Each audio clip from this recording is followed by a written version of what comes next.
S'il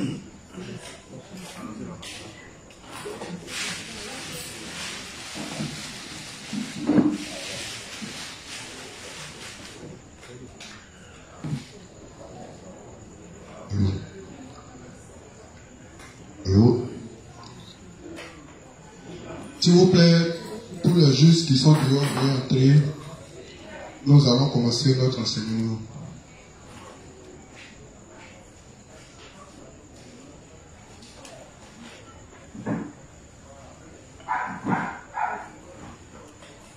Ok, merci bien.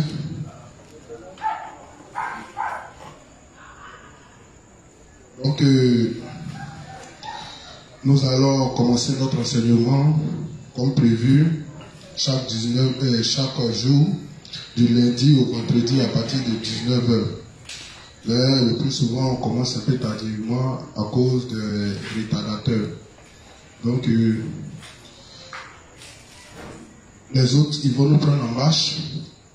Nous sommes aujourd'hui le 11 janvier 2022.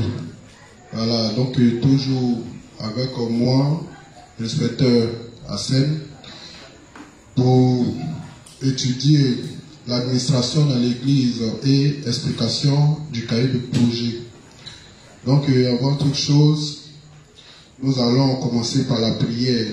Voilà, donc, je vais demander à mon frère Bonaventure de nous introduire en prière. Donc, pour cela, je demande à tout le monde d'être concentré parce que c'est pas lui seul qui doit prier. Nous tous, nous devons le faire ensemble. Voilà, donc on va tous prier, on va se mettre dans une posture pour prier notre Seigneur. Donc le juste Bonaventure. Amen. Amen. Nous allons confier ce moment à Dieu afin qu'il nous guide, qu'il nous oriente. Prions. Dieu est juste, nous te disons merci de ce que tu as pris soin de nous depuis ce matin jusqu'à maintenant. Merci de ce que tu as mis à nos cœurs d'être unis ce soir ici, afin d'apprendre davantage sur le fonctionnement de ton Église. Merci d'ouvrir la compréhension des uns et des autres, de nous éloigner de tout esprit de distraction. Merci de ce que tu es avec ton serviteur, afin qu'il nous éclaire sur tout ce que se passe dans cette Église, sur le fonctionnement de l'Église. Merci de ce que tu aides tous nos frères qui traînent encore les pas, afin qu'ils nous rejoignent pour qu'ensemble, nous ayons le même niveau d'information pour évoluer ensemble dans ta maison. Merci de ce que tu prends le contrôle maintenant de tout ce que nous allons faire. Au nom de Jésus, j'ai prié. Amen. Amen. Donc, je vais laisser la possibilité à ceux qui veulent s'exprimer de s'exprimer. Avant que nous poursuivons toujours sur la présentation des différentes directions que compose le cahier de projet. Donc, s'il y a des gens qui ont des préoccupations, s'il y a des gens qui ont une petite remarque, s'il y a des gens qui n'ont pas bien saisi quelque chose ou bien qui veulent partager quelque chose avec nous, le micro est ouvert, le temps que je puisse commencer l'enseignement. Voilà, hier, certainement, beaucoup d'hommes n'étaient pas là parce que, comme je l'avais dit, beaucoup ne s'étaient pas encore réveillés de la fête. Voilà. Donc, je vous assure que la fête est finie. Et pendant que nous fêtons, le diable il travaille. Voilà, mais comme c'est la coutume, quand la fête arrive, nous aussi, on en profite en fête. Mais une fois les fêtes passées, on revient à notre mission. Voilà, on ne doit jamais perdre de vue l'objectif qui nous est assigné à nous tous ici, qui est de prêcher l'évangile dans toute la Côte d'Ivoire. Imaginez-vous un seul instant que chacun de nous, chaque jour, apporte une âme à Dieu. Au bout d'un certain temps, voilà, la Côte d'Ivoire sera inondée carrément de l'évangile et les justes deviendront de plus en plus nombreux. Donc il faut que chacun se mette en tête que toute notre bénédiction dépend de notre travail pour Dieu. Voilà, comme j'ai l'habitude de le dire, c'est quand Dieu mange que nous on mange. C'est quand Dieu est rassasié que nous aussi nous sommes rassasiés. Voilà, celui qui ne comprend pas ça, il n'a qu'à aller lire Matthieu 24, où Dieu dit, je mets mes brebis à ma droite et les boucs à ma gauche. Et vous, mes brebis, voici ce que vous avez fait pour mériter cette place. Quand j'ai eu faim, vous m'avez donné à manger. Quand j'ai eu soif, vous m'avez donné à boire. Quand j'étais nu, vous m'avez vêtu. Et il lui demande, mais à quel moment t'avons-nous vu avoir faim? Et en quoi est-ce que même Dieu peut avoir faim? Dieu peut être nu et Dieu peut avoir soif. Et il leur répond, toutes les personnes à qui, si je peux m'exprimer comme ça, toutes les personnes, chaque jour, imaginez-vous la bénédiction qui va tomber sur vos têtes. Et tous les justes qui ne vont pas vouloir faire danser Dieu, imaginez la malédiction qui va tomber sur nos têtes. Voilà, donc à nous de choisir si nous voulons être bénis ou si nous voulons être maudits. Voilà, l'apôtre Paul se met en tant que garçon, dit qu'il a porté les douleurs de l'enfantement. Donc c'est toutes les difficultés, toute la souffrance liée à la prédication de l'évangile. Voilà, et tous ces âmes qui sont nées et ces églises qui ont été bâties par l'apôtre Paul. Donc nous aussi, nous devons souffrir des douleurs de l'enfantement et aussi nous ne devons pas demeurer stériles dans l'église de Dieu. Voilà, les stériles n'ont pas leur place au paradis. Donc si ceux qui veulent nous bénir, ne me laissez pas parler seul, s'il vous plaît. Sinon, j'allais me mettre chez moi à la maison et puis faire une conférence. Et puis j'allais balancer ça sur Internet et puis on allait écouter. Mais le fait qu'on soit ici, notre source, c'est que chacun, plus ou moins, s'il a des préoccupations, s'il a quelque chose à dire, puisse s'exprimer. Comme je l'ai dit, ici, on n'a pas quelqu'un. Il n'y a pas quelqu'un qui est fort ici. Voilà, c'est pour que s'il y a des points d'ombre, ou bien souvent, on peut dire une chose, tu peux pouvoir penser comprendre. Or, à la vérité, tu ne comprends pas. Voilà, donc quand tu t'exprimes, s'il y a des choses qui sont, si c'est correct, on dira que c'est correct. S'il y a des choses à ajouter, on en profite pour ajouter pour que la compréhension soit parfaite. Voilà, c'est tout simplement à cause de ça qu'on demande que chacun s'exprime. Donc, n'ayez pas peur, n'ayez pas honte. Voilà, chacun peut dire, si tu veux, il faut parler français renversé. Il a toujours dit ici que, si de suite là, tu dis, tu profères une menace envers les États-Unis, si tu as dit ça dans un français tordu, renversé, si on juge la menace et on regarde que c'est sérieux, ils ne vont pas regarder la façon dont tu as dit. Voilà, ils vont s'attaquer à toi. Donc, peu importe le niveau de langage, nous, ça nous dit rien. Les langages sont là pour véhiculer un message.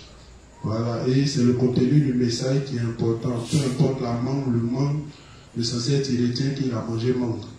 C'est tout ce qui est plus important. Donc si ce...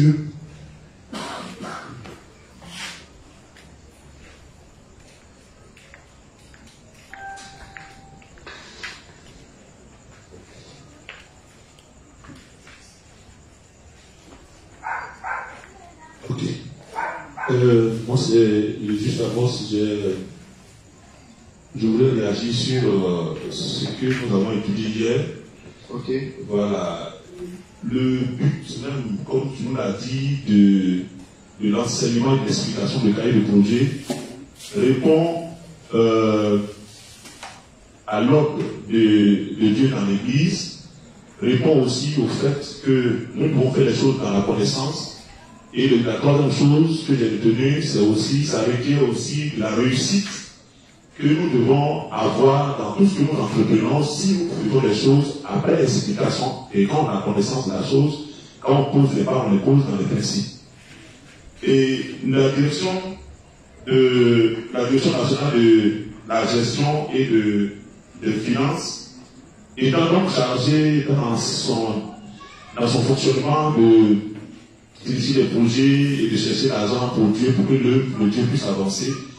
Et tu nous as dit aussi que si un juste veut entreprendre une activité, entreprendre un projet, on doit aller vers eux aussi pour qu'ils puissent nous orienter et nous donner encore les principes étant liés à cette activité, aux choses qu'on veut faire. Voilà. Donc, je voudrais savoir, pour nous aider nous tous, Est-ce qu'il peut arriver qu'un juste dise que moi, j'ai déjà les principes sur l'économie et les finances, j'ai bossé, je vais entreprendre mon projet, je n'ai pas besoin de passer voir la direction nationale de la gestion et de l'économie.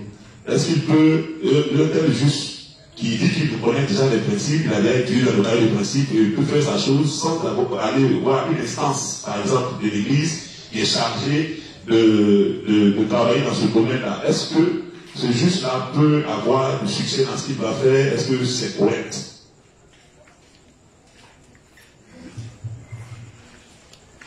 Ok, amen. Donc, comme je l'ai dit, la Direction nationale de gestion et des finances est là pour recueillir tous les fonds et gérer cela et faire ce qu'on appelle une répartition au niveau de toutes les instances, de toutes les directions. Ceux qui sont chargés d'aider l'Église à être autonome et autres, c'est la Direction nationale d'économie. Voilà. Donc, une chose aussi, c'est que quand nous étudions le cahier de projet ou quand nous expliquons le cahier de projet, c'est pour dire aux gens que chez Dieu, les choses ne se font pas dans le désordre. Voilà, même chez Dieu, il y a une administration. Et tout ce que nous voyons sur la terre est une représentation de ce qui est déjà au ciel. Voilà, donc si la terre, nous voyons qu'en toute chose, il y a une administration. Et quand on rentre dans une entreprise, quand on rentre dans un gouvernement, n'importe qui ne fait pas n'importe quoi. Voilà, donc quand on explique le cahier de projet, on présente les différentes instances, les différentes directions, les différents services, pour dire qui est apte ou qui est habilité à faire quoi que ce soit concernant tel domaine ou tel domaine. Est-ce qu'on se comprend? Voilà. Parce que quand les gens ne savent pas cela, voilà, souvent, ça crée le désordre. Lui, là, il s'élève, là où on ne l'a pas envoyé, lui-même, il s'oriente là-bas. Et c'est ce que nous voulons éviter. Nous voulons éviter. L'autre, dans l'église, c'est travailler là où on t'a mis. Voilà. Ton rôle, tu n'es pas un superman qui agit partout à la fois. Ce n'est pas ce qu'on t'a demandé. Quand on choisit quelqu'un pour travailler dans un domaine, on n'a pas dit que non, il est parfait. On n'a pas dit qu'il a toute la connaissance. Mais on retient une chose qu'avec Dieu, si nous sommes obéissants, nous ferons des exploits. Voilà. Donc la personne peut commencer vaurien, mais avec Dieu, on ne finit pas vaurien.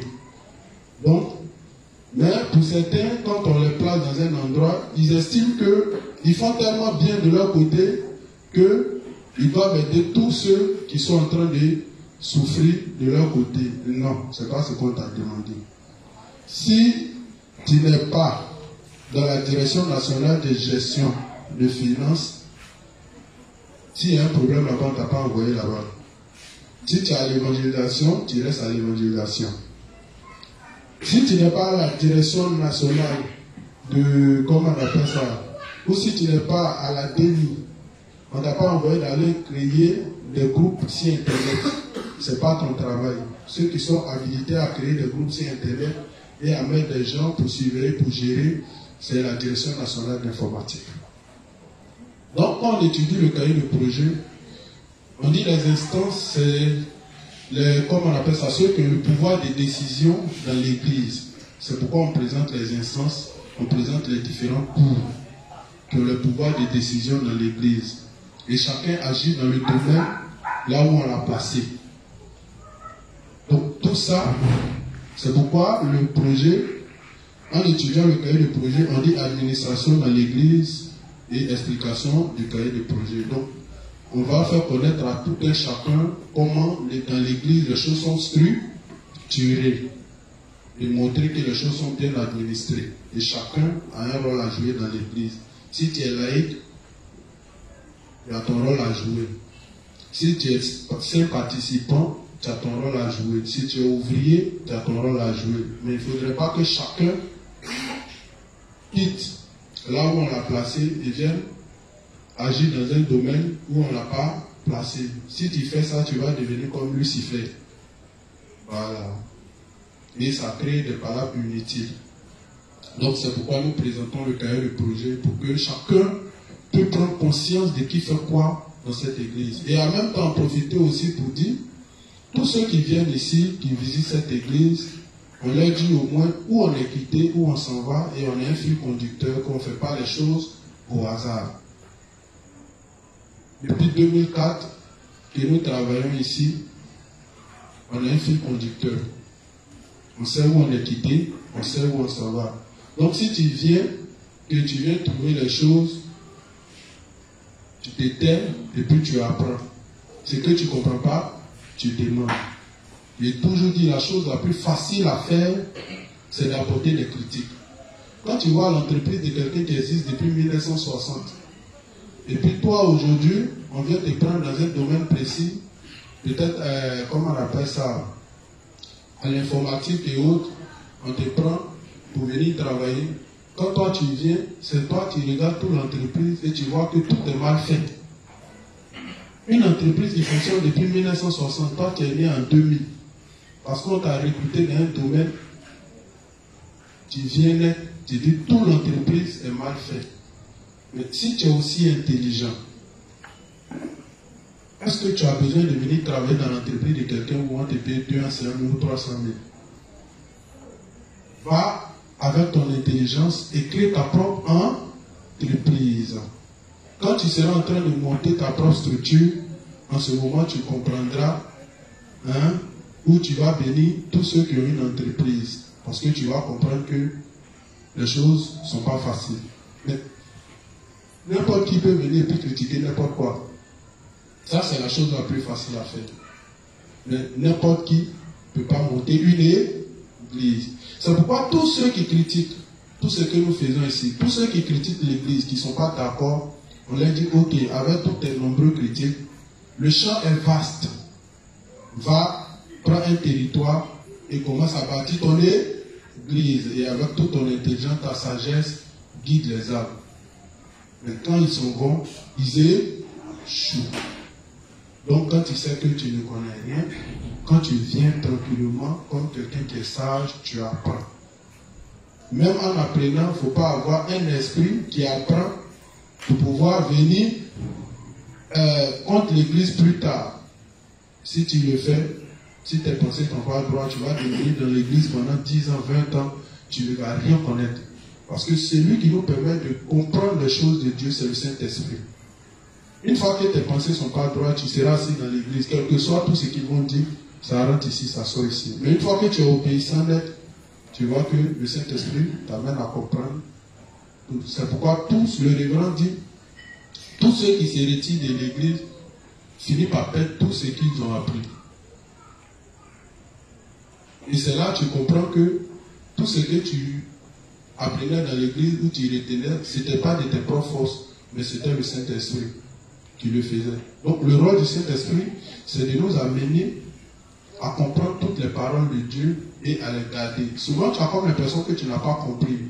Mais quand une situation vient, le Saint-Esprit te rappelle les choses que tu as appris, que tu pensais que tu ne comprenais pas. C'est son rôle. C'est pourquoi on dit, le Saint-Esprit travaille dans les limites de la parole. Ce que tu n'as jamais vu, le Saint-Esprit ne va jamais te rappeler cela. C'est ce que tu as vu que le Saint-Esprit te rappelle. C'est pourquoi même quand tu demeures dans l'église, souvent on dit des choses que tu ne comprends pas. Mais ce n'est pas grave. Au fur et à mesure, le Saint-Esprit te permettra de comprendre. C'est comme ça que les choses fonctionnent. Mais maintenant, est-ce que quelqu'un peut-il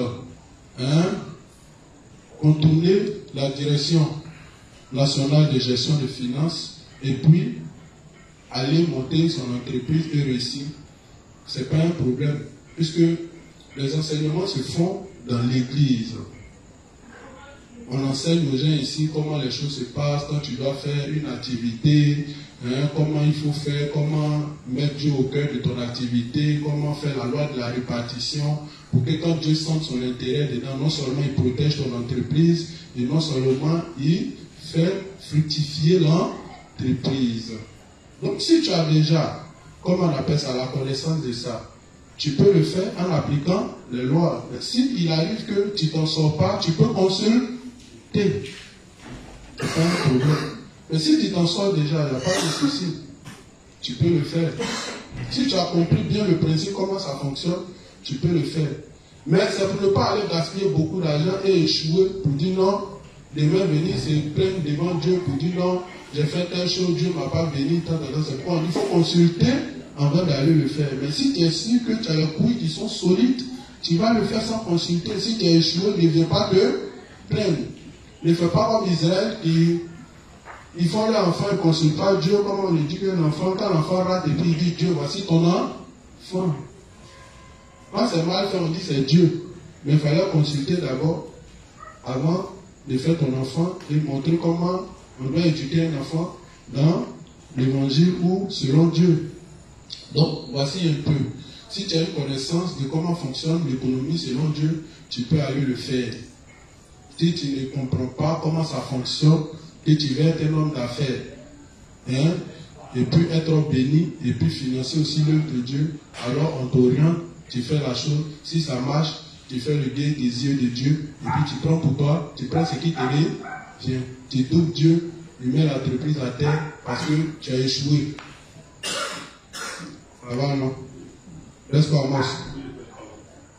On s'est compris? Ok, merci. Qui d'autre?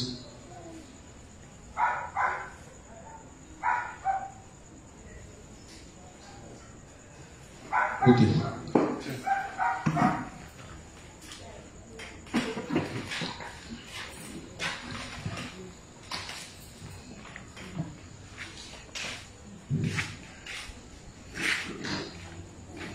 Bonsoir le juste.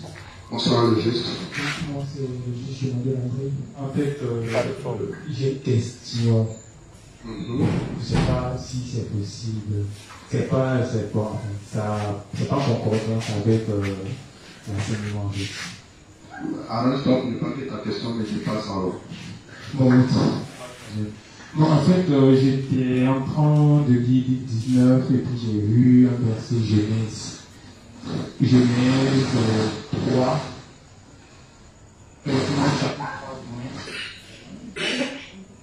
Voilà, chapitre 3, verset 22. Parce que j'ai lu tout le chapitre pratiquement. Puis j'ai vu, bon, après avoir Adam et Ève, lorsqu'ils ont mangé la pomme, j'ai lu tout ça, dans la base de Dieu, j'ai eu la bonne compréhension. Avec mon dévancier qui m'a bien éclairé. Mais après, lorsque j'ai lu juste en bas le verset 22 que j'ai pas compris, où Dieu dit l'Éternel Dieu dit, au verset 22 bien sûr, l'Éternel Dieu dit, voici l'homme est devenu comme l'un de nous pour la connaissance du bien et du mal. Bon, jusqu'ici ça va. Mais il dit après, empêchons-le maintenant d'avancer sa main, de prendre l'arbre de vie, d'en manger et de vivre éternellement. Donc j'ai lu, j'ai relu, j'ai lu, bon j'ai pas eu le temps de voir mon devancier. Il dit bon, de toutes les façons, il n'y a pas de problème, lorsque je vais arriver à l'enseignement, je vais voir s'il peut poser la question pour être mieux éclairé. Bon voilà ma petite préoccupation. J'ai compris ce que tu as lu, mais qu'est-ce que tu n'as pas compris au fait dedans, puisque tu as lu beaucoup de choses? La partie où je n'ai pas compris, où Dieu dit, au verset 22 surtout, verset 22 seulement, l'Éternel Dieu dit, voici l'homme est devenu comme l'un de nous, pour la connaissance du bien et du mal. Empêchons-le maintenant d'avancer sa main, de prendre l'arbre de vie et d'en manger, afin de vivre éternellement. On ne sait pas si c'est pour manger et puis ne plus mourir, ou bien on ne sait pas. Tu sais ce que tu viens de lire. Allô?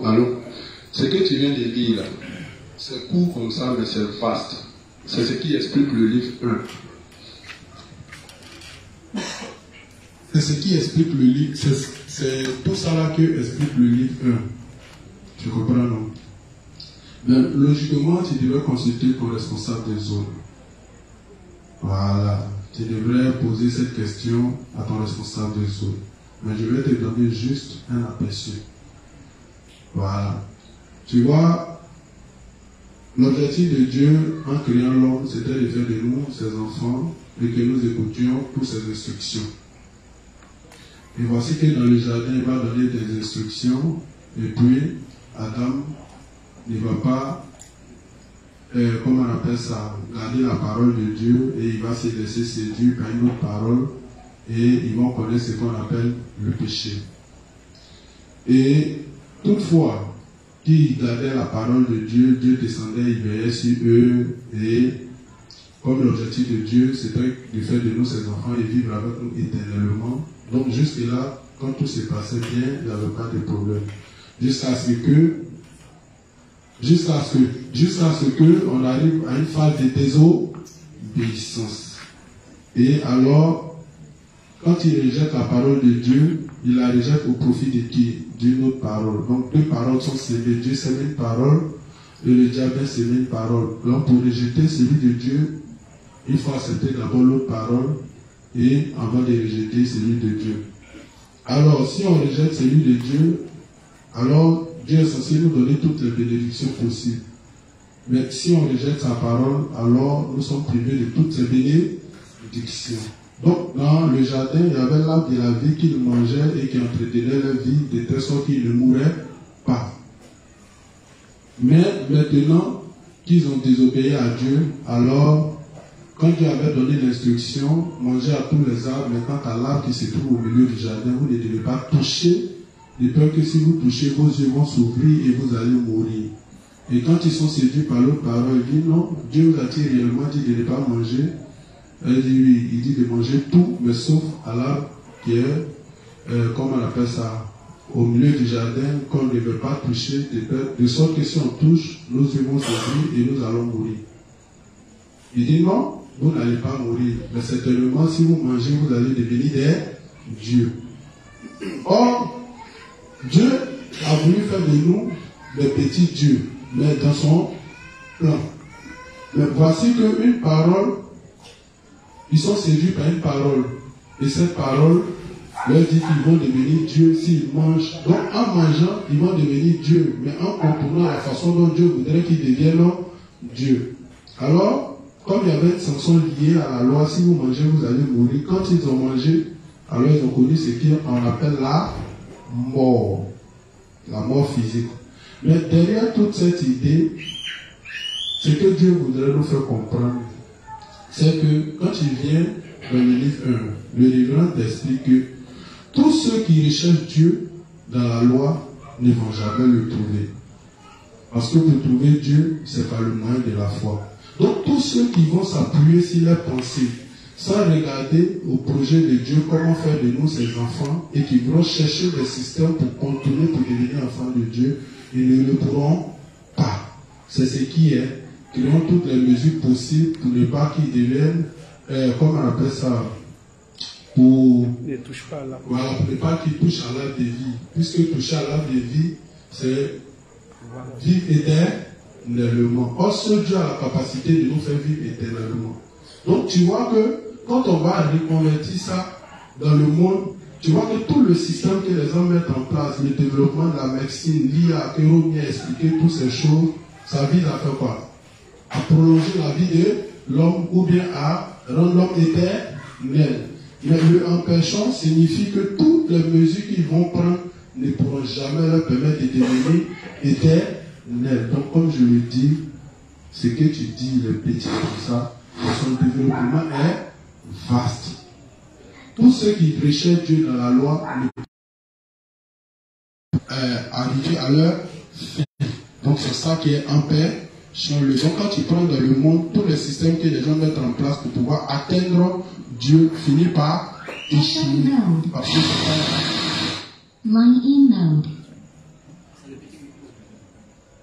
Parce que c'est pas la formule correcte. Donc pour cela, je vais m'arrêter là. Voilà, si tu veux plus d'explications, après, voilà, tu prends ton responsable des eaux, il va t'expliquer cela. Ou bien après, comment on appelle ça? Le culte, on peut te donner plus d'orientation. Et après l'enseignement, on peut te donner plus d'orientation. Mais pour l'instant, comme on étudie le cahier de projet, allons un peu dans le cahier de projet. Ça va? Voilà. Vas-y.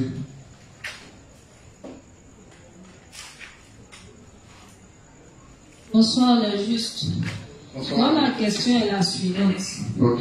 Quand on sait qu'il y a plusieurs domaines d'activité, donc plusieurs domaines d'investissement, bon, je me demande comment les personnes qui sont au sein de l'instance que vous venez de présenter peuvent nous orienter.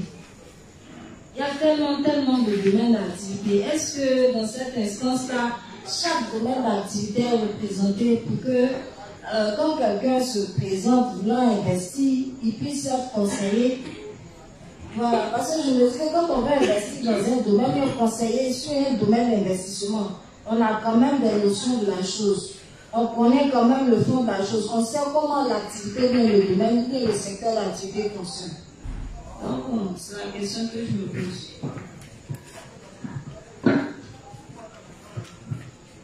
Ok, là, juste, merci bien. Au fait, là, ça, nous sommes en train de dire dans le cahier de projet. Sinon, si tu prends le cours d'économie, c'est vaste, le champ est vaste. Quelqu'un qui veut monter une activité, la première des choses, tout comme dans la prise de territoire qui est un espace physique et humain, la première des choses, c'est de faire une bonne étude des terrains. C'est vrai, les activités sont vastes, mais les activités ne produisent pas partout. Quand tu regardes, la première des choses, comment on appelle ça, ceux qui sont au village, quand ils veulent planter, la première des choses, il faut connaître les types de sols. C'est pas ça? Voilà. Si tous les sols, n'importe quelle plante ne pousse pas, c'est la même chose. Quand on veut monter une activité, on fait une étude de terrain en fonction de l'espace dans lequel on se trouve. On regarde, comment on appelle ça, ce qui est là, ce qui manque, tout et tout. Et on associe, en plus de ça, on associe la prière pour que Dieu, qui est sage, puisque nous, nos yeux, on voit pas loin. On peut vouloir faire une chose parce que on aime la chose. Mais c'est pas parce qu'on aime la chose, c'est pas parce qu'on aime cette activité-là que forcément ça va nous rapporter. Or, le plus souvent, on s'élève et puis on dit non, je veux vendre habit. Bon, par exemple, je veux vendre habit, mais je veux faire flipper, je veux vendre flipper. Si tu te retrouves peut-être à Makori, les gens n'aiment pas flipperie, ils aiment les habits qui sont neufs. À Yopougon, les gens aiment flipperie. Donc, si tu te retrouves dans un endroit et tu n'as pas fait une bonne étude de terrain pour voir comment les gens s'habillent, leur style d'habillement, et que toi, tu te lèves, tu viens, parce qu'il faut mener une activité, tu vois les gens qui s'habillent en coupé décalé, et puis toi, tu te lèves, tu viens, tu dis non, tu veux faire des chemises pannes avec pantalon tissu pour vendre. Bon, quand même tu regardes là, est-ce que ça va marcher? Non, ça ne va pas marcher. Donc, comme je le dis, quand on dit de les consulter et puis ils vont t'orienter, l'orientation est vaste. Il y a beaucoup de choses. Là, quand tu vas prendre le cours d'économie selon Dieu, il y a beaucoup de choses qui rentrent en ligne de compte quand il s'agit d'un investissement. Même dans les investissements, il y a ce qu'on appelle le coût d'opportunité. On peut venir proposer un truc de suite là. On peut dire, ah, le gars il veut faire ça, il est coincé. Peut-être il a fait jusqu'à là, mais son argent est fini, mais il a juste besoin de telle sorte pour pouvoir terminer ce qu'il est en train de faire et donner un pourcentage à telle personne. Tu vois, donc, si toi tu étudies bien, que tu vois que c'est un bon business, c'est une bonne affaire, tu mets ton argent dedans, en fonction de ton argent, tu dis peut-être si tu mets telle somme, au bout de 2 ou 3 jours, je te donne telle somme. Tu vois, non? Donc, en donnant telle somme, quand au bout de 2 ou 3 jours arrive, il te revit. Ça peut sortir des millions, ça peut sortir, même peut-être, ça peut sortir même des millions en fonction de ton investissement. Donc, ça dépend. Ça dépend. Pour faire une activité, il y a plusieurs choses qui rentrent en ligne de compte. D'abord, il faut faire une bonne étude de terrain. Ici, là, qu'est-ce qu'il y a? Il faut observer comment les gens fonctionnent ici. Pour plein de choses. Et ensuite, il faut aussi associer à ça la prière, Dieu pour qu'il t'oriente, tout et tout. Donc, il y a beaucoup de choses qui rentrent en ligne de compte. Mais si vous partez voir le chargé d'économie, ou bien eux, ils sont aptes à vous expliquer ces choses-là en long et en large. Et en fonction de ça, quand tu es bien orienté, tu sais ce qu'il faut faire. Actuellement, comme ça, qu'est-ce qui marche beaucoup en Côte d'Ivoire? Puisque les gens sont en train de faire beaucoup de lotissement. Donc tu vois, tous ceux qui sont peut-être dans la décoration intérieure, tous ceux qui sont des, comment on appelle ça? Voilà, des peintres, et ainsi de suite, ça paye. Ça paye. Tu peux monter une structure où peut-être toi-même là, c'est pas, ça veut dire que toi, tu dis qu'on n'est pas forcément à la maçonnerie. Mais peut-être toi, dans la construction, tu connais seulement un déco intérieur. Mais tu peux monter une équipe où tu vas prendre peut-être dans ton équipe des gens qui connaissent la déco intérieure. Tu peux prendre des gens qui connaissent la maçonnerie, qualifiés, et puis tu formes une structure. Et quand il y a des chantiers, vous avez, comment on appelle ça, votre bureau, tout. Quand vous avez un chantier, si les gens viennent vous consulter, tu vas être en équipe. Il y a ceux qui montent la maison, il y a ceux qui font le plan, il y a ceux qui font jusqu'à la décoration. Quand c'est parfait, si les gens ont vu que votre travail est bien, les gens vont vous appeler. Donc ça dépend. Et puis maintenant aussi, quand tu veux investir, ça dépend des moyens. Voilà, si tu as 10 000, on peut te montrer avec 10 000, qu'est-ce que tu peux faire comme investissement. Tu ne peux pas avoir 10 000 et puis faire un investissement de 150 000 ou de 250 000. Mais pour l'instant, c'est 10 000 que tu as. Tu commences avec 10 000 pour atteindre tes 150 000 pour aller. Donc, il y a les types d'événements. Comme je le dis, c'est quelque chose qui est vaste. Voilà, c'est quelque chose qui est vaste. Normalement, il y a un cours spécial dans le cahier des principes spécialisés. Tu peux aller consulter. Dans le cahier des principes spécialisés, tu vas voir les livres où le révérend en parle. Voilà, le révérend en parle. Eux aussi, ils ont commencé comme ça. Puis ils ont monté des activités et aujourd'hui, leur activité prospère. Mais toujours est-il que quand tu veux faire la chose, que tu mets Dieu au cœur de la chose et que tu comprends que tout ce que nous faisons maintenant étant né de nouveau, c'est pour servir Dieu. Une fois que tes pensées sont d'abord renouvelées comme ça, alors Dieu lui crée les circonstances et puis il trouve le chemin pour pouvoir, comment on appelle ça, faire un investissement qui va réussir. Mais si ce n'est pas le cas, si tu veux investir simplement parce que tu manques d'argent, mais tu veux investir parce que tu as été trop frustré au quartier, donc tu veux devenir quelqu'un, ça ne va pas marcher. Donc d'abord, c'est tes pensées qui doivent être renouvelées. Pourquoi tu veux avoir de l'argent? Ah, je veux avoir de l'argent pour servir l'œuvre de Dieu. Quand le principe du qu'on dit premièrement qui? Deuxièmement qui? La famille. Troisièmement qui? Les affaires. Quatrièmement le social, les autres. Donc si les choses sont bien ordonnées dans ta tête comme ça, que c'est en fonction de chaque, tu cherches l'argent et que tu pries Dieu, tu conseilles. Ah Seigneur, les prières, on peut les orienter de toutes les manières. Seigneur, je suis dans un monde. C'est vrai, quand il regarde là, avec mon intérieur, je ne sais pas ce que je vais faire pour comment on appelle ça, pour avoir de l'argent. Oriente-moi, guide-moi. Permets que je puisse tomber sur une activité que je vais faire et je vais avoir de l'argent pour soutenir ton œuvre et aussi avoir de quoi manger, soutenir ma famille. Tu peux prier dans ce sens.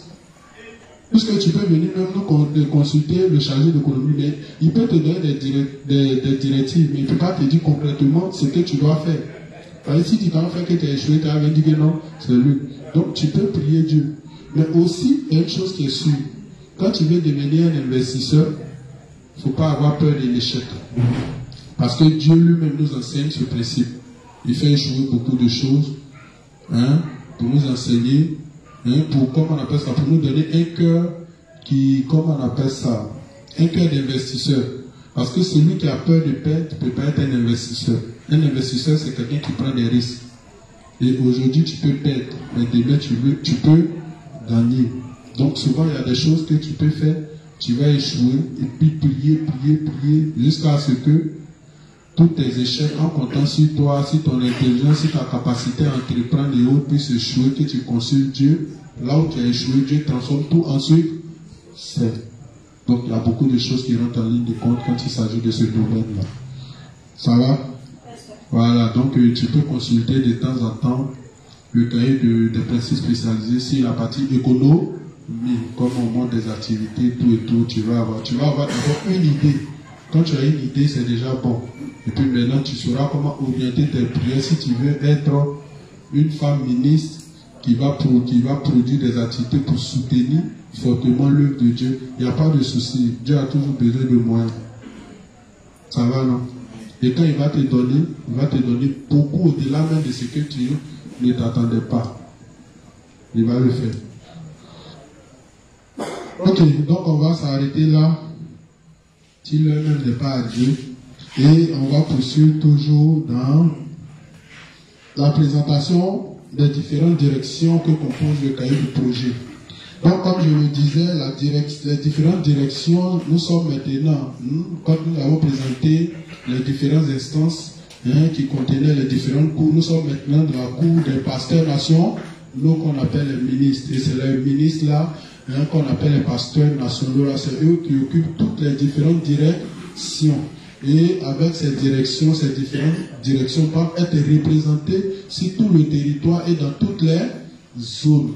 Ça va, donc nous sommes maintenant à la Direction nationale d'administration, d'identification et de dénombrement, qu'on appelle la DENAI, qu'on occupe le pasteur, je ne sais pas si c'est en formation qualifiée, Jean-Pierre. Ça va? Ça c'est le pasteur Jean-Pierre qui dirige cette direction-là. Donc vas-y. La Direction nationale d'administration, d'identification et de dénombrement, abrégé DENAID. Elle a à charge d'organiser l'administration territoriale afin de faciliter la réussite du projet. Elle consacre tous les serviteurs et les enregistre dans son registre d'identification. Elle identifie les zones, les serviteurs, les ministres de chaque zone. Donc vous voyez, la tâche de la Direction nationale d'administration et d'identification est vaste. Ils sont chargés de voir si tout le territoire, de faire ce qu'on appelle le dénombrement. Dénombrement au niveau des âmes, pour connaître tous les justes qui sont sur la Côte d'Ivoire, qui sont dans la Côte d'Ivoire. Dénombrement au niveau de tous les serviteurs. Dénombrement au niveau de tout ce qui est pasteur, tout ce qui est, comment on appelle ça, inspecteur, tout ce qui est responsable en formation, ils doivent identifier toutes ces personnes-là. De telle sorte que, si quelqu'un est à Abidjan, que demain il se lève, il dit non, je vais aller peut-être, ou bien on m'a affecté désormais à Yamoussoukro. Alors il pose la question de savoir, à Yamoussoukro, y a-t-il des justes? On dit oui. Il y a des justes. Ils sont situés où? On dit ils sont situés à tel endroit. Qui est le responsable de là-bas? On dit c'est telle ou telle personne. Donc quand tu t'en vas, tu t'orientes directement là-bas, tu sais qui est le responsable, tu sais quels sont les justes qui sont là-bas. Mais toutes ces choses sont possibles grâce à la Direction nationale d'administration et d'identification. Même ici, quand les nouveaux justes viennent, ils sont censés, comment on appelle ça, prendre leur nom, leur numéro et autres, et puis, quand on prêche qu'ils deviennent justes, ils sont censés les ajouter à leur liste. Aussi, dans, comment on appelle ça, dans la Direction nationale d'administration, d'identification, il y a aussi regrouper les gens en classe d'âge. On doit regrouper les gens en classe d'âge. C'est pourquoi vous avez vu à un moment donné, ils ont fait passer une liste pour voir les personnes dans un intervalle de temps à tel, les personnes qui sont nées, qui ont peut-être un peu de 18 à 25 ans, de 25 ans à tant. Mais pourquoi on le fait? Tout ce qu'on fait ici est calculé. Il peut arriver des fois où on doit aller prêcher à une âme. On dit, ah, il y a quelqu'un qui vient entendre l'évangile. On dit, ok, il n'y a pas de souci. On dit la personne, puisque je vous ai toujours dit, quand on veut prêcher l'évangile à quelqu'un, dans la prise des territoires, il y a l'espace physique et il y a l'espace humain. Et tout ça, c'est un territoire. Mais, pour que le travail soit couronné de succès, ce qu'on attend, c'est que celui qui vient fasse un beau compte rendu. Ah, quand je suis parti, j'ai trouvé une telle personne, et selon l'échange, il appartient à telle église, c'est une personne d'un tel âge. Et peut-être il a 60 ans. Mais si quelqu'un a 60 ans, que toi tu dois prendre Poutouni, pour aller évangéliser une personne de 60 ans. Tu sais que les hommes les en jugent par quoi? Par la vue. C'est vrai que Poutouni est sage.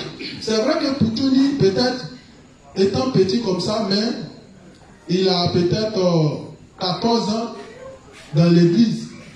Mais le gars, lui, quand il arrive, apparemment, c'est pas toute sa connaissance intérieure qu'il voit, mais c'est l'homme même qui est en face de lui qui regarde.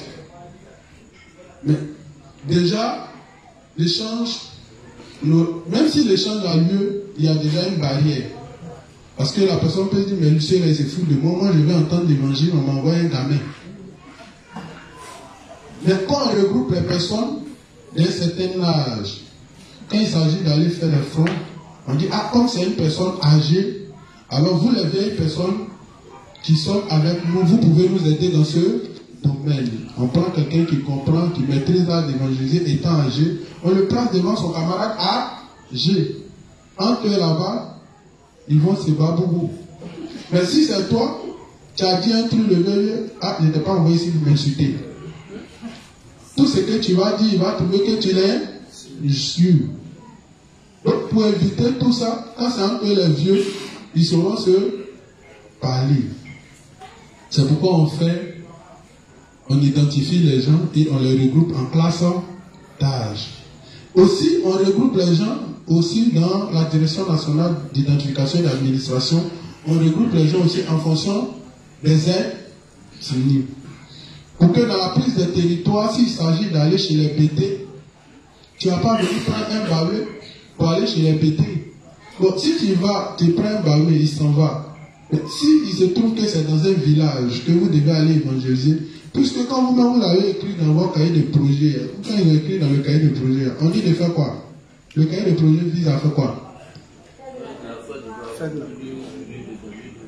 Voilà. Mais est-ce que vous avez calculé dans votre tête que faire de la Côte d'Ivoire un lot puni l'évangile de l'esprit signifie qu'on doit entrer dans les campements, dans les villages, dans les endroits les plus reculés, on doit entrer. Les personnes âgées, les personnes moins âgées, il faut trouver des systèmes pour faire des convertir à tous les niveaux. Donc on se retrouve dans un tel village, tu envoies un baoui. Il s'en sort comment? Il ne peut pas s'en sortir. Donc, eux aussi ils sont obligés de travailler avec, comme on appelle la direction nationale de, comment on appelle ça, d'interprétation et de traduction. Une fois qu'ils ont identifié la zone, par la sauce et le riz. Tu vois, donc ils doivent aussi comprendre le langage de Dieu. Donc, c'est tout ça là qui peut faire que la prise de territoire, que la Côte d'Ivoire peut être un succès. Sinon, si les choses ne sont pas réparties comme ça, ça sera échoué. Quand vous partez que vous échouez, la première personne qui doit se remettre en cause, c'est pas l'âme, mais c'est le prédicateur. Il doit savoir s'il a appliqué la méthode correcte, s'il a fait les choses conformément. Donc c'est dans cette optique-là qu'il y a la direction nationale d'identification et d'administration, ainsi que de dénombrement. Ça va, non? Voilà, vas-y, folie maintenant. Elle identifie les zones, les serviteurs, les ministres de chaque zone. Elle dénombre le nombre de serviteurs, de ministres et d'ouvriers et d'âmes par zone et sur le plan national. Elle veille à ce que le nombre de serviteurs soit en adéquation avec les âmes en charge. Voilà, donc si la zone est vaste, il y a beaucoup d'âmes qui envoient un serviteur, c'est un suicide. Est-ce que vous comprenez? Si la zone est vaste, que tu envoies un seul, comment on appelle ça, pasteur, parce que si lui se doit se déployer sur tous ces âmes-là, il va finir par mourir. Donc, les âmes et les serviteurs doivent être en adéquation. Ça doit être équitable. Voilà, s'il y a plusieurs zones, il y a plusieurs serviteurs, il y a plusieurs ouvriers, et puis le travail est, comment on appelle ça, toutes ces choses, et comment ils doivent s'y prendre pour arriver à, comment on appelle ça, à leur fin. Voilà, c'est pourquoi à partir d'un moment, il y a des conférences, des séminaires, des choses qui seront organisées pour que chacun vienne présenter plus ou moins en détail son travail en consultant le leader, celui qui a écrit son cahier de projet. Voilà, et puis nous expliquer pour qu'on comprenne réellement même la tâche qui lui est assignée. Vas-y. Dans la prise de territoire, elle explique pourquoi nos projets échouent et montre comment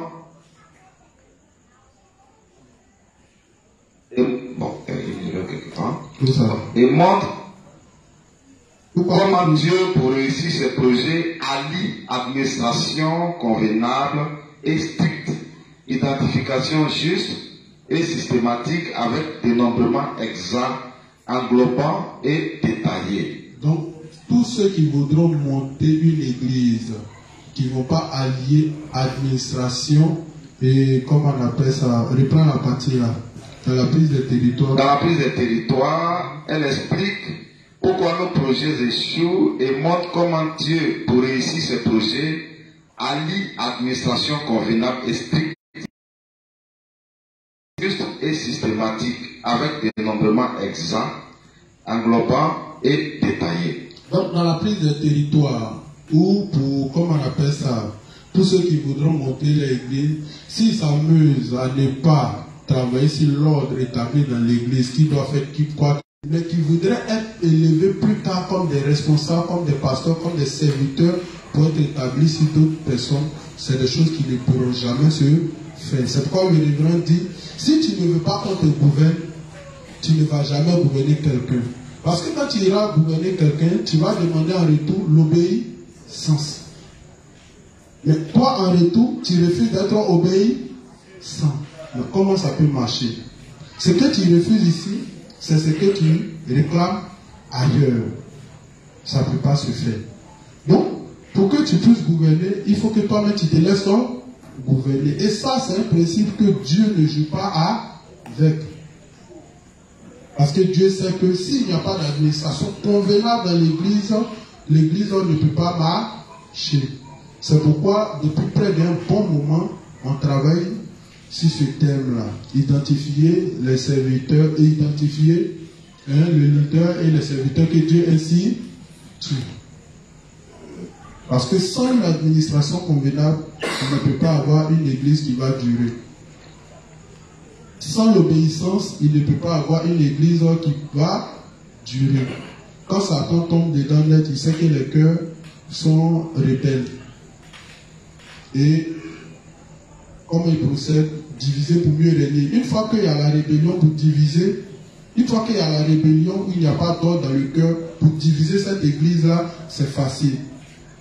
Et une fois qu'on vous a divisé, vous perdez de vue l'ennemi qui est le diable et l'autre prend pour cible son propre frère. Donc pendant que vous êtes en train de vous entretuer ici, Satan lui gagne du terrain. C'est pourquoi toute rébellion doit être matée. Que ce soit dans l'église, que ce soit hors de l'église. Les hommes connaissent bien ce principe-là. Satan a commencé, il a été maté. Quand il vient sur la terre, c'est le même procédé qu'il utilise.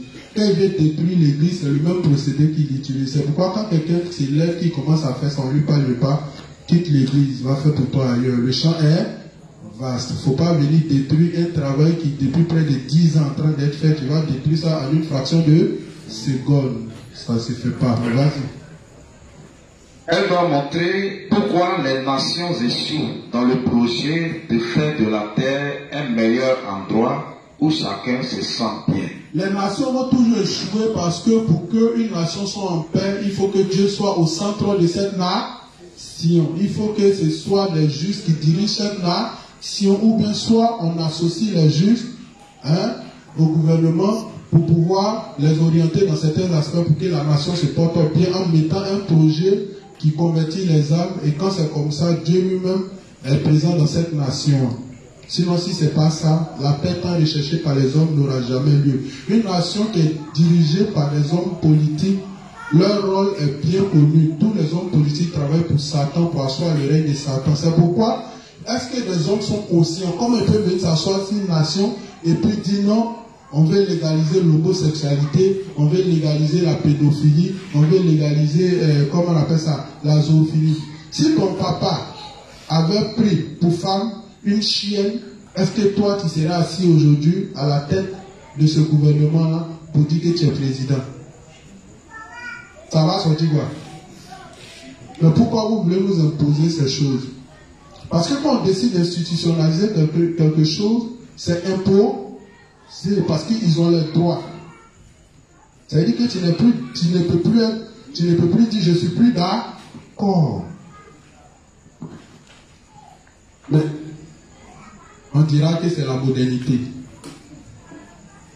C'est la moderne, mais c'est pourquoi le gars il pose la question. Je suis dans une cour qui est remplie d'enfants. Moi-même j'ai des enfants dans la cour, j'habite la cour. Le gars il vient pour habiter ma cour. Il veut louer une maison dans ma cour, sachant très bien qu'il est pédophile.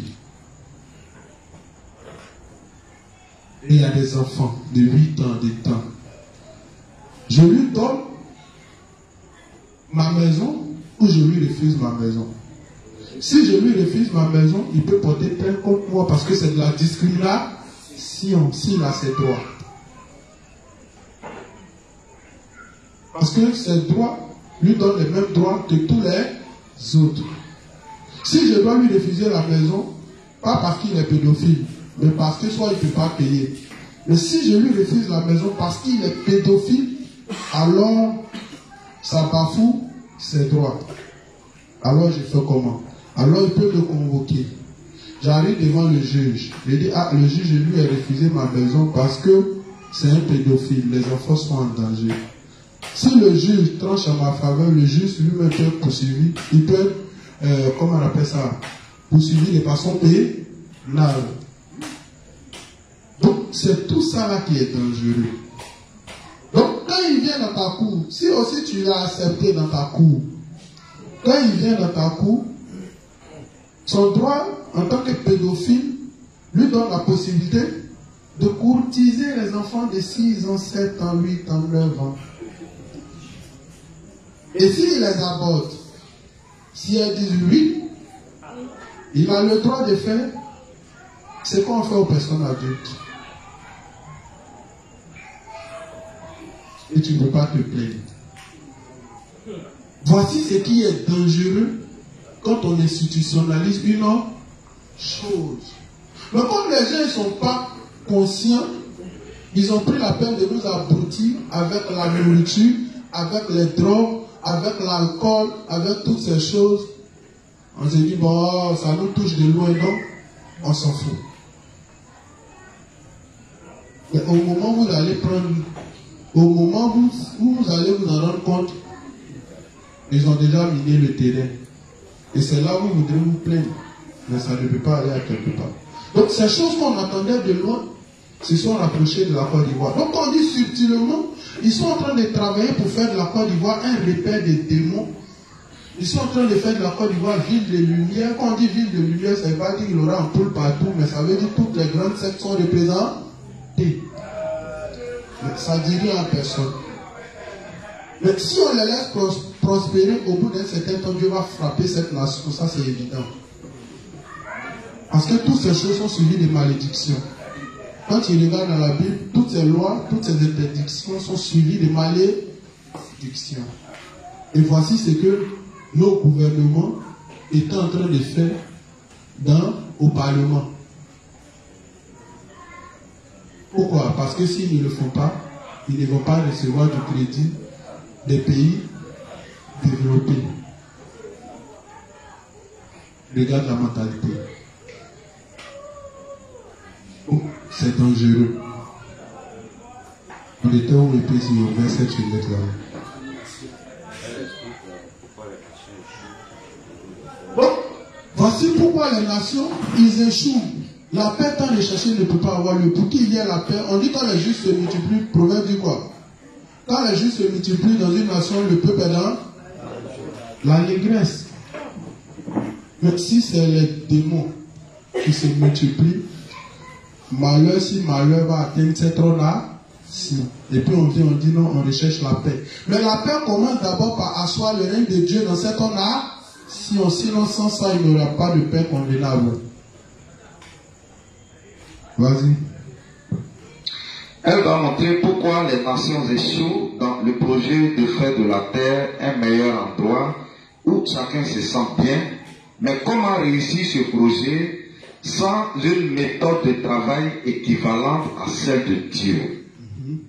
Elle explique les origines des découpages des pays, des enjeux et expose sur l'enjeu dans les mettre ensemble à tout prix. Elle gère le groupe des jeunes, des vieux, des femmes, des enjeux. Les écoles de formation des responsables des justes sont sous la direction de la DNAID. Les matériels administratifs sont identifiés et livrés par la DNAID aux différents demandeurs. Elle gère le matériel administratif et son achat. Elle s'occupe d'enregistrer les pasteurs, serviteurs, ministres, leaders qui doivent bénéficier d'allocations et avise la Direction nationale de gestion et des finances qui informe directement la CNT, la Cour nationale divine, qui convoque une réunion dans les différents cours pour statuer et décider de la hauteur de l'allocation pour aider les futurs serviteurs retenus à installer et à aider le soutien de l'œuvre de Dieu.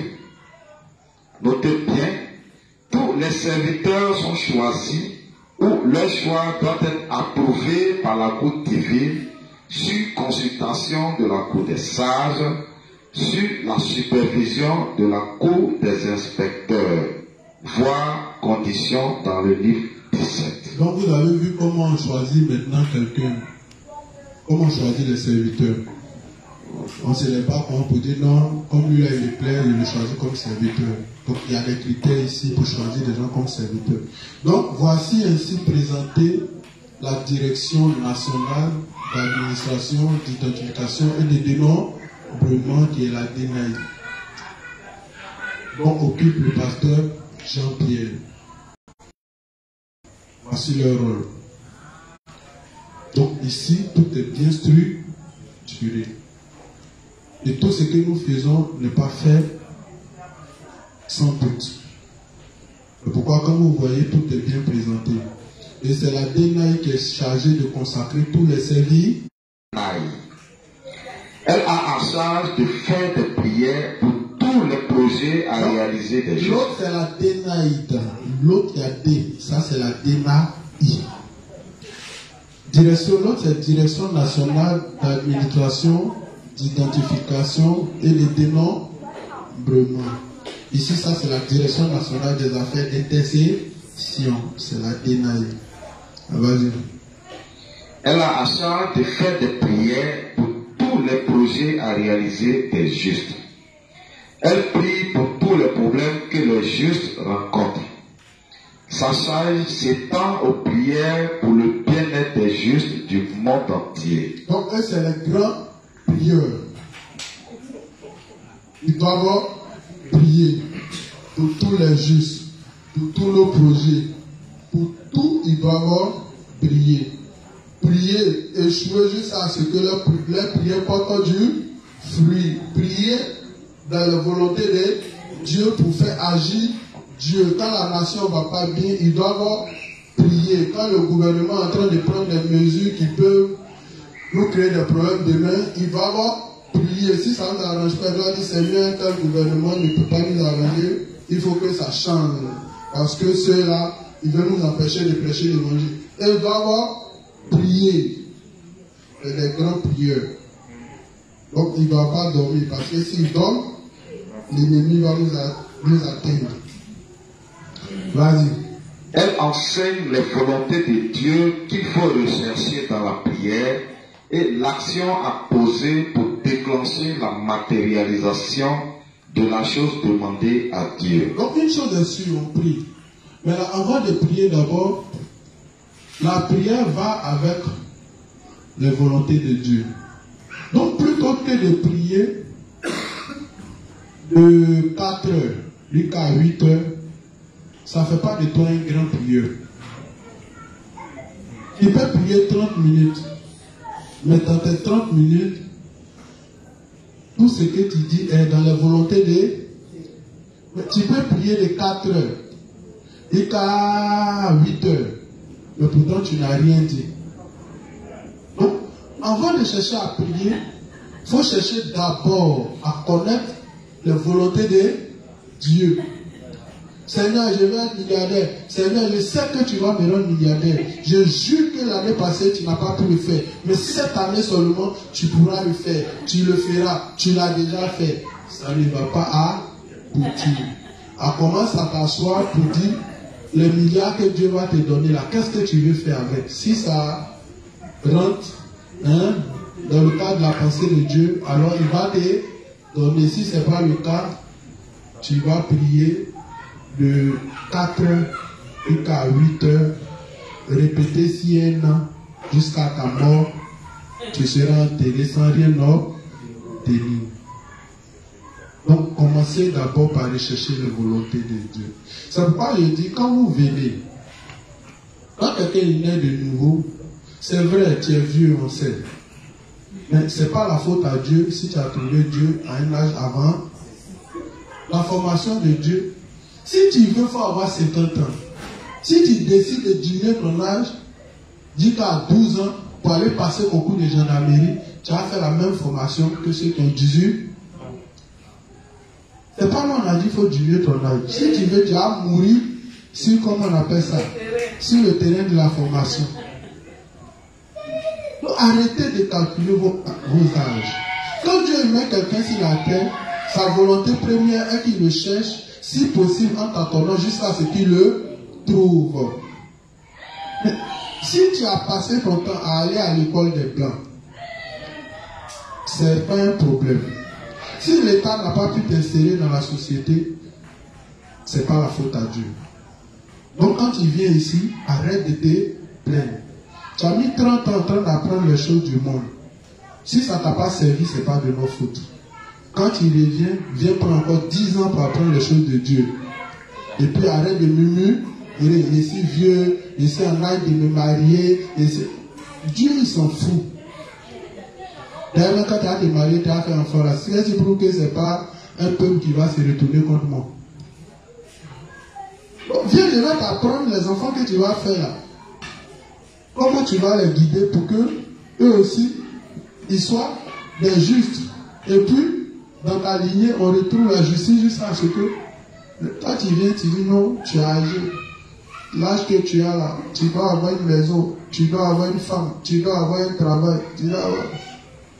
Dieu aussi vient te dire, l'âge que tu as là, je veux que les gens naissent, je veux que tout ton entourage naisse, ta famille naisse, dans ton village, tant. Donc, chacun pose ses problèmes. Tu pleures, Dieu pleure. Et c'est ce qui fatigue beaucoup de justes au fait. Le révérend dit, Dieu peut prendre 10 ans en train de former son serviteur. Donc tout le monde va passer. Le temps de formation, tout le monde passe. Donc si tu es venu à 60 ans, on met 10 ans dessus. Et à 70 ans, bien compté. Donc si tu veux dans les 70 ans, il faut pleurer. Quand tu pleures, Dieu ne pleure pas. Tes murmures ne vont pas faire que Dieu va quitter son trône. Tes pleurs ne vont pas faire que... Dieu n'est pas un être d'émotion. Dieu devient un être d'émotion quand tu le prends par ses traits ou par ses volontés. C'est là qu'il devient un être d'émotion. Sinon, si tout ce que tu fais ne rentre pas, c'est pourquoi on vous dit Dieu est là, non? Et puis il y a les crises dans le monde, non? Et puis les pauvres femmes qui sont enceintes là. Les rebelles là, ils fondent leur ventre et puis ils enlèvent l'enfant, non? Et puis Dieu ne parle pas, non? Quand il regarde quelqu'un, c'est une lettre d'émotion. La femme est là, non? Elle se réveille le matin à 4 heures, espérant aller chercher de quoi? À venir nourrir ses enfants, n'est-ce pas? Et puis sur le chemin, le voleur il sort. Tu fais quoi à 4 heures? C'est donc moi. On prend tout son argent. Si elle décide de résister, on la pique. Et puis on s'en va enterrer. Est-ce que vous voyez Dieu agir? Donc arrêtez.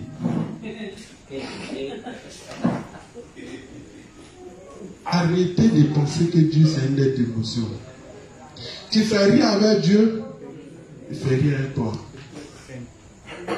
Quand vous allez comprendre ça, mais si tu comprends les volontés de Dieu, que tu es en train de les appliquer, la Bible dit que tu deviens le prunelle des yeux de Dieu. Qui va laisser Dieu va laisser qu'il mette ton doigt dans lui ses yeux. 1000 à ta gauche, 1000 à ta droite, tu ne seras jamais à terre. Donc quand tu comprends bien ces choses, quand tu viens fouiller dans la Bible, tu commences à identifier les volontés de Dieu et puis à le faire. C'est là que Dieu peut compatir pour toi. Même procédé que pour Anne. Elle pleure, elle veut un enfant. Elle pleure, elle veut un enfant. Elle prie, elle veut un enfant. Plus elle prie, plus elle multiplie les prières, plus Dieu pousse son oreille. Parce qu'elle parle, mais elle ne dit rien. Elle ne parle pas fort, au fait. Quand Dieu vient, dit tu pries, oui, tu veux un enfant, oui, j'ai entendu, mais pourquoi tu veux l'enfant? Elle dit non, au quartier, on dit je suis stérile. On dit c'est tout. Il dit je reviens l'année prochaine. Il revient encore, lui demande pourquoi tu veux un enfant? Elle dit non, ma voisine m'insulte. C'est tout, l'année prochaine. Mais quand il revient et puis il dit Seigneur, je veux un enfant que je veux te consacrer pour te servir, il dit ah, tu viens de parler, tiens l'enfant. Fais de lui un servir. C'est tout. Donc, les chargés d'intercession doivent savoir prier dans la volonté de Dieu. Alors si on prie dans la volonté de Dieu, nos prières en tant que juifs font forcément agir Dieu. C'est pourquoi vous utilisez beaucoup le texte de comment on appelle ça, 1 Pierre 3,12. Dieu écoute la prière du juif. Mais tu vois que beaucoup utilisent ce texte-là, mais à la fin, ils ont comme l'impression que ce texte-là n'est pas fait pour eux. Parce qu'ils prient, et puis, ils ne voient pas Dieu agir. Mais quand tu finis d'identifier que Dieu écoute la prière du juste, va identifier qu'est-ce que le juste doit faire pour déclencher la main de Dieu, pour que Dieu puisse agir dans ses prières. Sinon, sans ça, tu vas réciter cette parole, mais ça n'aura pas d'effet dans ta vie. C'est pourquoi il faut savoir prier. Comment je vais dans un endroit, et puis, je croise les justes, je regarde les préoccupations, je leur dis toujours, regardez du livre 1 au livre 10. Le révérend vous dit, ces livres-là, c'est pour asseoir le fondement de la foi du juste. Toi, tu es encore au livre, comment on appelle ça, 2. C'est toi qui dis, mais comment on monte des projets pour avoir l'argent? C'est souvent pour voir respect qu'on vous répond. C'est souvent pour voir respect qu'on vous répond. Parce qu'on sait que vous ne savez pas. Donc on répond. Pour que vous pensiez que c'est une nouvelle. Il faut regarder. Le révérend sait que c'est avec l'argent on fait l'œuvre de Dieu. Ouvre le livre 1, il va au livre 10. Tu as mis l'argent dedans. Ce qui te convient de demander maintenant, Seigneur, aide-moi à comprendre ta parole. Seigneur, aide-moi à savoir prier. Seigneur, aide-moi à être un homme de foi. Aide-moi à obéir à ta parole. Mais pendant que je fais cela, c'est chaud. Donne de quoi m'habiller, donne-moi de quoi manger, donne-moi un endroit où dormir. Voilà ce qui te convient de demander quand tu es dans les 10 premiers livres. Mais tu es là, tu penses que tu es pressé que tout le monde. Jean Seigneur, je vais, comment on appelle ça? Je vais monter mon entreprise. Toi, entreprise de Dieu. Tu penses qu'on se lève comme ça pour monter. Dieu connaît ton cœur. C'est comme quelqu'un qui se lève, son enfant de 3 ans se lève et puis il dit, papa, donne mon héritage. Ah, vous voyez, vous riez. Mais c'est subtilement, c'est ce qu'on fait à Dieu sans le savoir. À 3 ans, quand tu as ton héritage, David dit, t'as dit que tu as héritage. D'où tu sors ça? Comment as-tu su?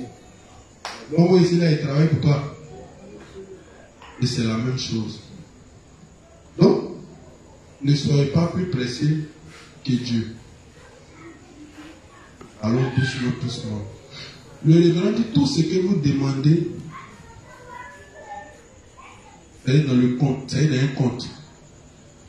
Et la prière du juste est un chèque en blanc. Ça veut dire que tu peux tout demander, mais seulement quand tu as l'exaucement, les choses seront exaucées quand tu vas atteindre tel niveau, tel niveau, tel niveau, tel niveau. Sinon, tout ce que tu as demandé, tu l'auras. Si tu travailles réellement pour atteindre l'objectif, c'est tout. Ça va? Donc, ne soyez pas pressés. Pour Dieu, sa priorité, c'est pas que vous soyez. Quand Jésus même est venu en Israël, là, vous avez vu tout Israël était milliardaire. Et puis c'est vous-même, vous êtes en Côte d'Ivoire, loin de la nation où il est né. C'est vous tous êtes milliardaires. Quand Jésus est venu, vous avez vu tous les apôtres étaient milliardaires. Mais vous allez voir au royaume des cieux. Vous allez voir au royaume millénaire, s'ils ne seront pas milliardaires. Donc voici les choses que vous devez voir. Dieu sait que quelqu'un qui vient de naître, si on le bénit fortement, c'est l'occasion même de lui-même sa propre chute. Ça, Dieu le sert. Donc les nouveaux justes, il y a ce qu'on se contente de leur donner le temps qu'ils atteignent un certain niveau pour que Dieu commence à leur donner de grandes choses. Sinon, si ce n'est pas le cas, ça ne passe pas. Ok, fini de lire rapidement cette partie-là et puis. Elle aide les malades à avoir pour être guéris par Dieu. Elle aide les malades à l'attitude à avoir pour être guéris par Dieu. Elle montre dans la prise de territoire comment prier et agir conséquemment. Elle montre la variété de nos prières et ce que Dieu attend de nous. Elle montre l'importance et la force de la prière dans une vie de foi. Elle examine la nature de la foi et les défauts des qualifications à avoir pour appeler Dieu son Père et le prier. Elle rappelle l'adéquation qu'il doit avoir entre la prière et l'âge spirituel du prieur. C'est très important. Elle rappelle l'adéquation qu'il doit avoir entre la prière et l'âge spirituel. Donc, en fonction de ton âge, il y a ce qui te convient de demander. Ça veut dire qu'on parle d'adéquation entre l'âge de la prière et ton âge spirituel. En fonction de ton âge, voici les choses que tu dois demander. En fonction de ton âge spirituel, voici ce que tu dois demander. Et voici ce que tu peux recevoir pour le moment. Sinon, ça ne veut pas dire que tout ce que tu as demandé, tu ne vas pas le recevoir. Tu vas le recevoir. Mais ce n'est pas le moment. Travaille pour arriver à cet âge-là et tu l'auras. C'est tout. C'est pourquoi tout ce que vous demandez sont des ossements dépend de vous ou ça dépend de nous. C'est comme ça que ça fonctionne. Elle fait la promotion des centres de prière au sein des justes. Elle doit amener les justes à s'unir dans la prière. Elle enseigne sur comment avoir le Saint-Esprit et qui est le Saint-Esprit. Elle fait prendre conscience du vide qu'il y a dans le cœur pour la vraie repentance. Elle doit expliquer ce qui est la nouvelle naissance. Elle doit expliquer le vrai sens de la repentance et de la confession. Elle dévoile les ruses de Satan quant à la repentance quotidienne. Elle intercède pour chaque territoire à prendre. Elle prie pour les leaders afin que Dieu les garde des pièges de l'amour de l'argent. Elle s'occupe de faire la délivrance de personnes agitées ou possédées de démons. Les services de la Direction nationale des affaires d'intercession. Donc la Direction nationale des affaires d'intercession a aussi des sous-services qui vont composer son équipe. Voilà, vas-y. Le SDA, Service d'administration et de décentralisation. Le SD, Service de délivrance. Le SPM, Service de prière pour les malades. Le SI, Service d'intercession. Donc voici comment les différents services sont répartis dans la Direction nationale des affaires d'intercession. Voilà, venir faire une délivrance, c'est pas venir dire non, au nom de Jésus je te chasse. Non, la première des choses qu'il faut faire, c'est d'identifier le problème.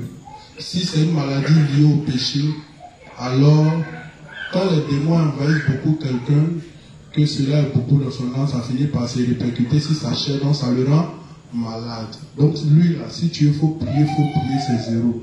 La seule chose qui fait disparaître les démons, c'est la prédication de l'évangile. Donc on lui prêche l'évangile. Quand les démons vont quitter son cœur, au fur et à mesure, sa chair sera restaurée. Ah bah non. Donc il faut identifier. Si c'est une maladie liée, puisqu'il y a des maladies rarissimes, il y a des maladies qui apparaissent chaque 5 ans ou chaque 10 ans. Donc aucun chercheur et que le médecin dit non, cette maladie-là, on ne peut rien faire. Automatiquement, c'est fini. Il se dit qu'il est mort. Aucune maladie pour le moment n'est incurable. La médecine européenne est très limitée. Même notre père connu d'un tradipraticien ou bien de quelqu'un, ou même la feuille même peut se trouver à côté de ta porte. Mais toi, comme la médecine t'a dit non, on ne peut pas soigner automatiquement, tu déposes des 2 grosses mains sur ta tête, tu es foutu. Ça n'existe pas. Donc, quand c'est comme ça, on identifie le problème. La première des choses, on identifie la maladie, on prie. Le gars, il a sa maladie, souvent il connaît le remède, mais lui, son problème, c'est l'argent. Si tu as l'argent, donne-lui, va aller payer son médicament, il est soigné. Il n'est pas guéri. Au délai, si la maladie sort, les hommes ne sont pas intelligents. Sa maladie, c'est l'argent. Sinon, la vieille femme, là, tout le monde soigne. À l'hôpital, on soigne. Les gens, ils veulent faire un miracle. Toi, tu fais un miracle plus que les médecins. Est-ce que toi, tu fais un miracle plus que les médecins? C'est vrai. À l'hôpital, les gens, ils meurent. Mais beaucoup vont et puis ils reçoivent la guérie. Mais les pasteurs, là, le gars a palu. Il veut chasser l'esprit de palu. Et c'est au nom de ça, au nom de cette ignorance-là, que beaucoup d'hommes meurent. Donc, en association à ça, on va dans les cahiers de principes, on va dans les livres du révérend. Le révérend est tellement sage, Dieu lui a tellement expliqué toutes ces choses que tout nos problèmes, il est règle. Quand Corona arrive, il nous dit comment on doit s'y prendre, qu'est-ce qu'on doit faire. Vous avez vu quand Corona est venu, net, le pasteur est venu avec une nouvelle formule, renforcer le système immunitaire. Quand quelqu'un a un système immunitaire qui est puissant, lui seul se charge d'éradiquer les maladies qui sont dans son corps. Les médicaments qu'on prend, normalement, ça doit être des choses naturelles pour renforcer nos systèmes immunitaires, pour leur permettre de pouvoir combattre toutes les maladies qui viennent de l'extérieur. C'est tout. Donc, je dis chaque mot, chaque phrase peut être, comment on appelle ça, un sujet de prédication. Donc c'est pourquoi je dis, je ne peux pas m'étaler sur tout. Voilà, je ne peux pas m'étaler sur tout. Ceux qui dirigent les directions peuvent faire des conférences pour mieux rentrer dans ces détails, comment faire une délivrance parfaite dans tous les cas, quand il s'agit de maladies, quand il s'agit de temps, quand il s'agit de possession démoniaque. Ça, c'est leur rôle. Moi, je peux le faire, mais je ne peux pas m'étaler sur tout. Sinon, je vais prendre 1 an pour expliquer le cahier de projet, même si c'est ce que certaines personnes veulent. Ça va?